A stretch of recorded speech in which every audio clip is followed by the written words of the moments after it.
It's 9:22. All right, the old governor's mansion showcasing 3 decades of change soon.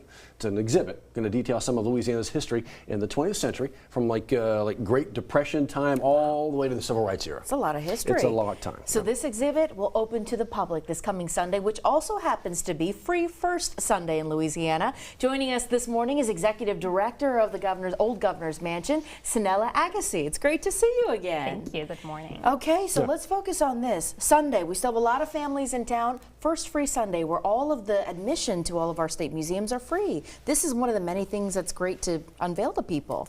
That is true. It has actually, the Free First Sunday movement has really enabled us to bring a lot of local residents, because typically we see a lot of people from out of state, out of country, which is wonderful, but the Sunday hours has truly enabled us to see more of Baton Rougians, and we are building on that. That's wonderful. When we talk about this exhibit in particular, I think we just kind of got an idea of the time frame we're looking at here, from all the way up to the Civil Rights era. What is it we're gonna see? What is it you guys are showcasing?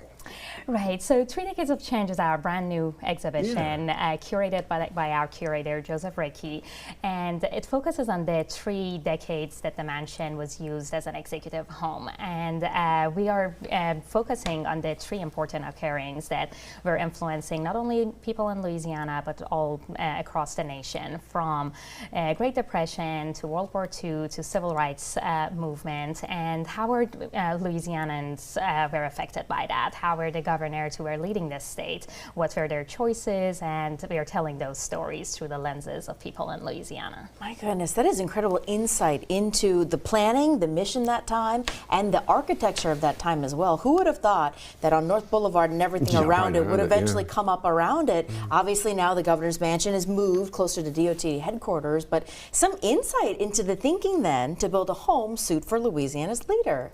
It is interesting you share that, because actually during the Great Depression, when Louisiana was known for its agriculture and a lot of the demand and sale was dropping out, Huey Long, an important figure of the time, comes along and he shifts that to let's do more infrastructure. Let's build the Tiger Stadium and Old Governor's Mansion, a lot of other places throughout the state, many bridges, many important buildings that we still utilize to this date as a result of Great Depression. And it was very interesting to see that he spent more than his 3 predecessors combined in only 4 years. So. Yeah, he was a fan of the checkbook. Let's make this happen. Yes. When we talk about an exhibit in a museum, I think of a museum purpose-built for display, or maybe the old state capitol, a little bit bigger, huge space for a display. We're talking about as big as the old mansion is. Right. This is a home. What's the challenge to recreate a home to showcase some of our history? These are tiny little spaces and places.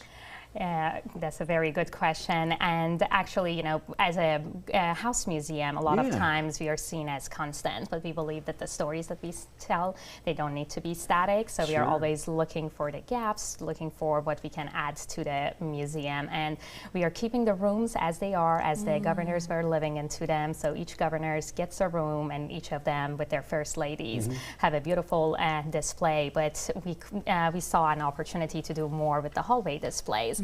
So this is where the 3 decades of change is, and it is in the hallways. There are a lot of panels, a lot of research, and time has been put to this from our especially curatorial department. So we are very thrilled to showcase it, because governor like Huey Long, Sam Jones during World War II selling war bonds, over $1 billion was raised